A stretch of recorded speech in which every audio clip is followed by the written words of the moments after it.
Hey there, everybody. Welcome to Tall Bald Outdoors. We're here today with a Beretta Px4 Storm. Now, this was released back in about 2004 or so it's been on the market for quite a while.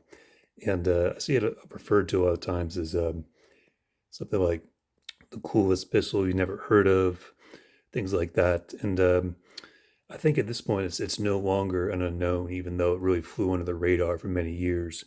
And I think a lot of that is due to the fact it's from a major company. It was kind of their attempt to replace the Beretta 92 with a polymer framed gun that could handle 40 Smith& and Wesson because it's a much stronger action than the Beretta 92. And of course, its claim to fame, and all guns have been cleared, as you can see. So its claim to fame is this rotating barrel action, where unlike the falling block of the Beretta 92, the barrel rotates and locks into the slide, rotates clockwise to lock up, counterclockwise to unlock. There's a lug here, there's a lug on the other side as well. So what this does is it makes it very, very strong.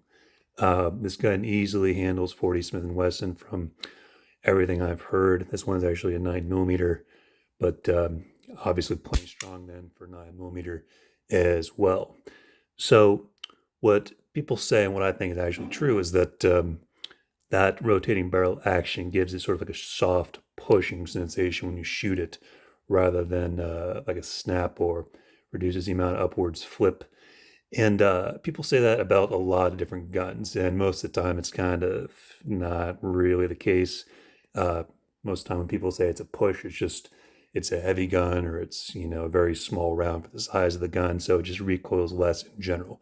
This gun, it really does feel like it's just pushing you back, and it's very soft and muted, even though it's got kind of a high bore axis.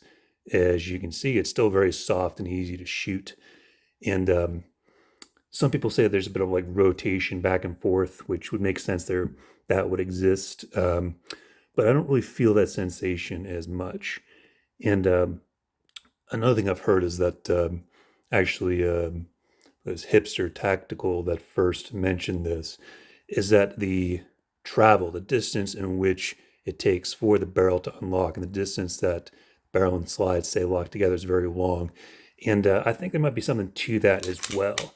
Because if you just look, and let's see if I can get in camera, if you look and you see how much this barrel has moved back when the slide is all the way back compared to something like a Glock, I think that is the case, that the barrel and slide stay locked together for a very long time. And but for whatever reason, it's a very soft shooter, very pleasant to shoot, despite being a relatively light gun. And as you can see, it's also hammer fired, which in itself is less and less common these days. Um, One of the best things about Berettas, in my mind, is they have a very good double action pull. And so this would be double action, would be, again, gun safety cleared. So double action would be when the hammer is down and you're actually compressing the mainspring in order to pull the hammer back and fire it. And then after that, it will be cocked. It'll be in single action. So it'll be nice, light, crisp pull. So the idea behind this course is that you have both the safety of having that heavy double action pull with the crisp, light, single action trigger pull for all subsequent shots. So it's an attempt to have the best of both worlds. In that case, you don't actually need a manual safety because that heavy double action pull serves as your safety. Also, some fringe benefits, like you can hold the hammer down when you're holstering, so in case the trigger got caught on something, then it wouldn't pull back.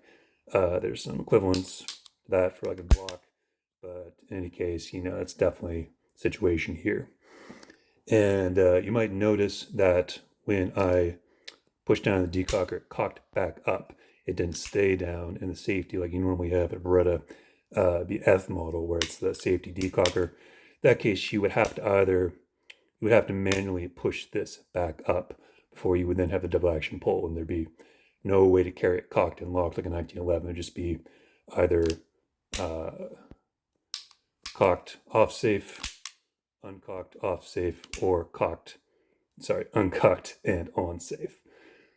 So one of the good things about this gun over previous Beretta designs is that it's very easy to convert that into the decocker only. You just knock this, let's see if I can get it on camera, maybe not. Oh, there you go. You knock that roll pin out with a small punch, that one right there on the right side, and you can just take out a small ball bearing and spring, and right away it's a decocker, which is great. And that's probably the way most people want to carry this. And if you have like a small hammer, like a gunsmithing hammer or a ball peen hammer, um, and a small set of punches, you can easily do that at home with this design. And you contrast that, as I'm making a lot of appearances today, with making the Beretta 92 decocker only, such as this 92A1. That is much more difficult. It's easy to scratch up the gun, as I did a little bit. And it's just a way more involved process. It has these plungers that you can see sticking out the top, and it requires a totally different part that you need to buy. This is the kit to convert it from the F to the decocker, and it sticks out on the right side a little bit, so that not quite as easy, not quite as ideal. But we'll come back to that gun later. So the other thing that is pretty common about this gun to other Berettas is that it has what's called a Bruneton finish. So what that is basically parkerization and then this sort of baked on enamel type finish over it. And it's not the best, it's not the worst. You can see at the lighting, if I can catch it, on the front of here, it's already starting to wear. It's a relatively new gun. If you're carrying this, especially in Kydex, you'll get a lot of holster wear around the front of it. And that might look cool, actually. You might enjoy that. And it probably won't rust because you'll sew the parkerization underneath. It's only going to wear off on like those high wear areas where rust isn't going to really accumulate anyways, unless it's sitting in like a moist environment for a long time. But it's not as good as like a nitride finish you would get on like a Glock or on Beretta's newer APX. So that's one little downside right there. Let's see what else. So as far as this grip, there's a lot talked about that. It has a good texturing front and back. In fact, quite good. It's grippy. It's not uncomfortable or painful. But the sides are quite smooth, and that's not really ideal. Although this gun has never caused me any issues, I can still get my support hand here on this strip of traction right there. And it works out pretty well for me, but if I were carrying this, I'd probably get the rubber Talon stick-on grips.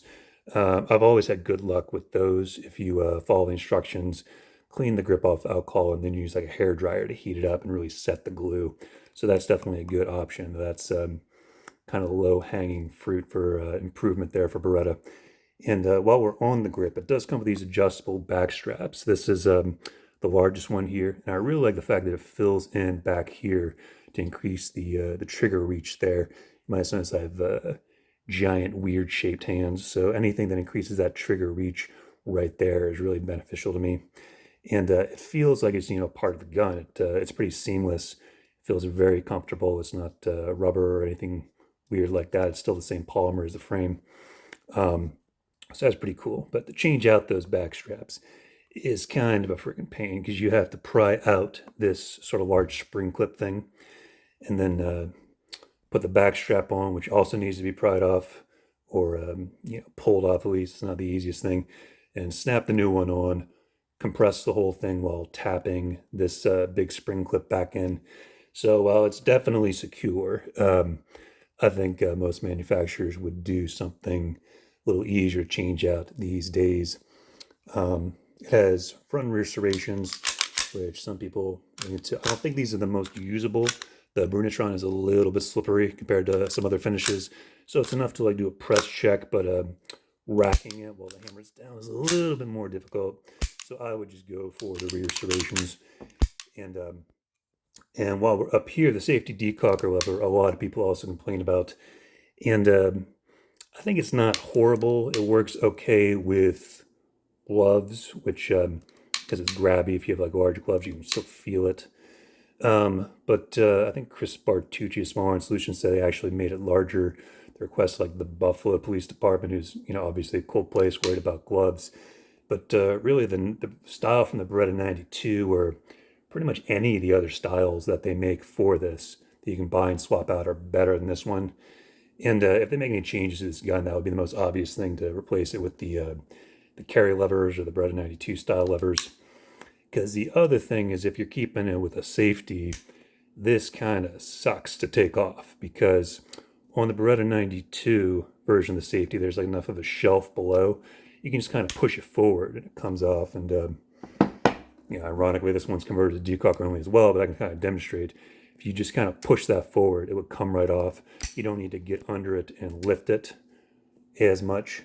So it's not as dramatic as people think. But with this design, it's sloped at the back here, so you really need to get under it if you have the safety version to lift it off. And that's actually kind of difficult and slippery. So it's, lacking traction in the one area where you really want it if you have it as a safety version. So that's a downside, but, 15 minutes, you can have a decocker and not have to worry about it again. Let's see. Other things going on. It has just normal 3-dot sights, and so you go with this wonky camera setup. I think you can see it there. So what 3-dot sights look like. And these come on really well regulated from the factory, which is nice. And I don't really plan to change them out. I might add a light if I was going to carry it, but otherwise, it works well. The sighting options for this are not super diverse. You can get, I think, a Mariglow ones where it's like an orange squared out front with a tritium and blacked out rear.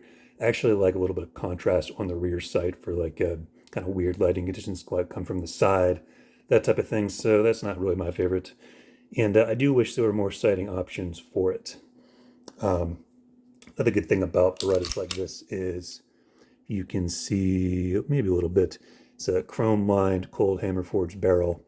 So that's kind of overkill as far as durability and corrosion resistance on a handgun. But, man, those Italian Beretta chrome lined barrels are all just great. Like, the guns shoot very accurately. It's not going to rust no matter how much you abuse it. It'd be very tough. So I'm a huge fan of that, and the Italian Berettas in general. Let's see what else. The trigger, of course. One thing about the Berettas is that the decocker takes the trigger all the way down. It's not on the half cock notch like if it were a CZ or something or an HK. There'd be slack there. It goes all the way down. Which I kind of like, because the hammer is all the way down, so crud can't get in there as well. And also it's kind of like a more, to me, smooth, consistent pull all the way through when it's down all the way. It kind of reminds me more of a revolver. So trigger pull, very smooth for a polymer handgun. And you do feel a little bit of flex with that polymer trigger. But, it's mostly just that take up until the resistance from the spring starts. So the flexing issue on these is really, overrated a lot. And let's see, after you fire double action, see if you can get the reset. It's a little long, but really not that bad, and compared to other hammer-fired guns. And you're kind of right. It's a little bit of take up before you're back on the wall, but it's really, I was just shooting the Beretta 92, and it's much worse than this. And okay, there you saw the take up a little bit, but it's not bad. And it's very crisp, very nice, especially for a polymer-fired handgun. That's the best you're going to get, I think, out of the box for double single action hammer-fired trigger. So very nice there, and easily upgraded as well. The only change I've made is I've added the Beretta D-spring, which is a slightly lighter mainspring, and that lightens it up a little bit, but you don't really need it. Like, it comes lighter out of the box than the Beretta 92 ones does, and the D-spring only lightens that up a little bit. And D would be the spring from the dedicated double action only version, so the idea is it'll be a little bit lighter, because that's going to be your shooting characteristics all the time. And for upgrades for these, and especially the trigger, Langdon Tactical Ernest Langdon is going to be the way to go. You get drop-in trigger kits for these that are amazing. And, this design also has like a sort of cage where all the fire control parts are easily removed at once. So it really facilitates that type of like trigger upgrade. I think it's about $175, which is a lot, but it's a drop-in amazing trigger. And compare that to like a USP match trigger where it's over $100 and it's like okay, but this is $175 and it's actually like hand polished by master gunsmith amazing. So definitely worth the money if you're into improving the trigger pull. This gun also takes its own proprietary magazines. It does not take the Beretta 92 magazines. I think that's mostly because it's a different operating mechanism than the 92, so maybe the presentation of the round needs to be different, but also because the the Px4 was designed as a 40 as well, so the magazine and magazine body is visibly wider than the 92s and has these ribs to size it back down for 9mm. So that's the reason why. And let's just see this in comparison as well. So here you have the Beretta 92. There's also Italian-made, larger, heavier gun. Trigger pull characteristics are pretty similar. You could tell that they designed the Px4 to be similar to this, and it takes some of the same parts as well. However, this has a little bit more anemic of a reset. You need to consciously let it out as well, and then a little more distance before you're back at the wall. Also, I neglected to mention the Px4 has just an excellently designed trigger return spring that's very strong and robust, and not only is it almost immune to breakage, which is a problem with like a CZ where the trigger return spring breaks and you have a dead trigger, but it's also just kicks that trigger out much better. It's much more positive. I like it. I like that part of the Px4 a lot. And of course, the Beretta 92 has the falling block system, totally different, but still has like that glassy, smooth feel that the Beretta 92 and the Px4 both share. It's not that sort of more jerky pulling down of the tilting barrel in the Browning type locking system. So, different designs, but kind of similar shared heritage there.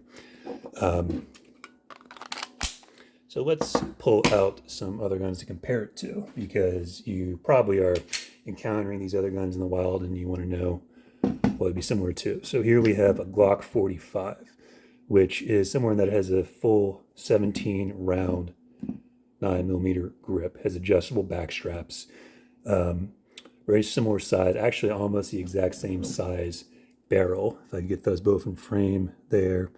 So in a way, like the Px4 is like that sort of compact-ish barrel, full-size frame. So, they were doing that before as well. And Glock 45 is lighter. It's kind of like a little smaller volume to it. It sits a little bit lower bore axis. You can get your hand up higher on it. But overall, it's a similar size. This is, although smaller, it's a little blockier. Px4 is larger, but a little more rounded. So I guess it's kind of a wash, though the Glock will still be lighter, easier to carry. The Glock obviously is a lot easier to mount red dots, which is kind of one of the bigger disadvantages in my mind of the hammer-fired guns right now, is that's rarely a factory option. It's mostly a custom sort of thing with the Berettas. That's going to be another Langdon tactical situation where you're going to have to get your gun milled for custom work, then refinished. Whereas this is actually a factory RMR cut gun. Part of why the cut is so wide open, because that's just how they do it at Glock for the factory guns.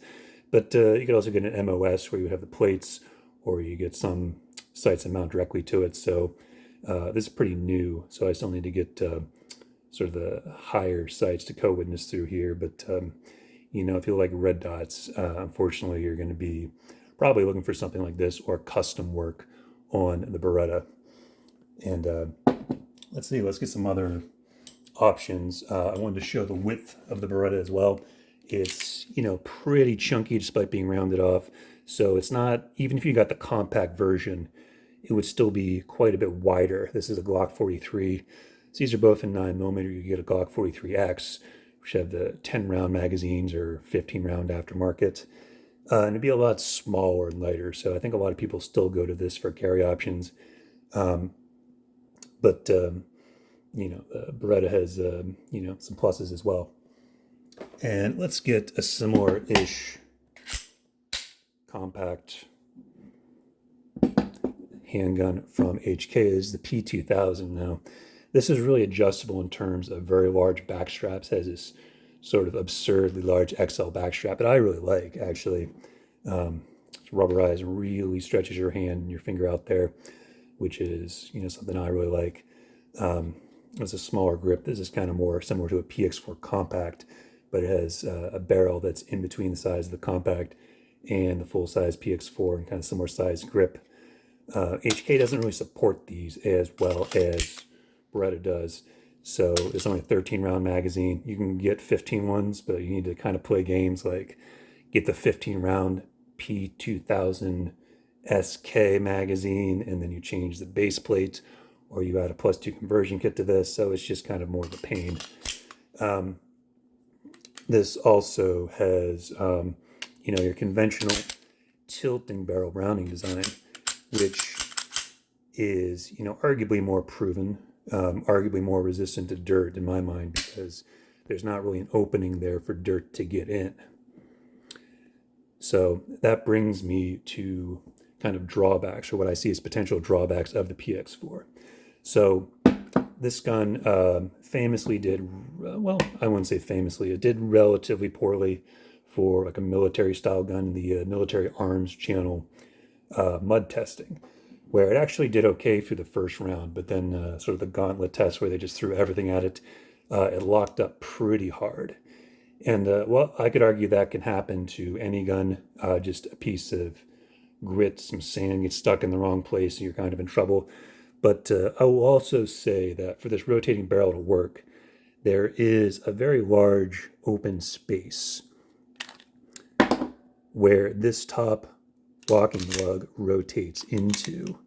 So it's kind of hard to see. If you shine a light down here directly, you can see there's a ton of space behind this locking lug and around this chamber. So it is kind of a little bit more of an ingress point for that. And is that a problem? If you're concealed carrying this gun, you know how much sand is in your underpants. It's still just something to think about, because while this gun is proven to be very durable, again, Ernest Langdon did some obscene endurance tests of these guns, and it's very good about not breaking parts, very good about not having failures to feed, that type of thing. Like its resistance to dirt, if I were like carrying this in like a law enforcement type environment, would be a little bit more of a question for me. But then again, people carried other guns in the past where they might not pass sort of extreme mud tests, and they've been very good service guns. So, that might be a non-factor as well. So, drawbacks. Well, I mentioned the potential drawback with the dirt getting into the action. Don't see that as a huge drawback. Relatively few upgrade options, though Langdon Tactical will have you squared away from most things. I think the lack of sighting options is probably the biggest issue for me. The grip not being especially good from the factory, but again, that's not as bad. Some people say the safety lever being a little sharp from the factory, but again, easily fixable, and I think kind of overblown. I do wish it had better red dot options, or at least more of them. But that's kind of a area where hammerfire guns are unfortunately lagging behind. I have read from Beretta reps in the U.S. that this gun is going to be supported for a very long time. They're still getting pretty big international contracts for it, which is great. So you'll be able to find parts. Magazines are pretty cheap and available, and they work well. You can get them. You can put those in your CX4 Storm carbine, which is also great. You just need to get the adapter for the Storm ones, because now they come with 92 magazines. And really, it's just a solid all-around pistol for home defense, for just shooting at the target range. Like, this ends up coming to range with me like a surprising amount, considering it's like a fairly affordable polymer handgun. It's just interesting and cool to shoot. And I would recommend it to anyone who, first of all, if you get a chance to shoot one and you enjoy it, then, by all means, get into this. Or if you're looking for like one hammer-fired double action gun to train that ability a little bit, it's really great practice to, dry fire with a double action trigger, or work on that transition. So it'll make you a better shooter for other platforms. And if you just want one double action gun, this is a good choice, I think. It's proven, it's been around a long time. It's relatively affordable. These are not imported all the time. They come from Italy and they kind of come in batches. So if the prices are really high, say like well over 500, 600, I would wait. These fairly often they've been having rebates for them, and that's how I got this. It was $450 with a $75 rebate. So after shipping and FFL fees and all that, I was looking at a little bit over $400 for just this basic with 2 magazines, which $400 out the door for this is fantastic. So highly recommend that. If you see a deal like that, absolutely pick one up. I'm really happy with it. I'm going to be doing more videos like this. Let me know if any questions, comments. Obviously, this is like my first video, so there's probably some audio or digital issues that are going to crop up. But yeah, just leave a like, leave a comment if you enjoy the video. Thank you.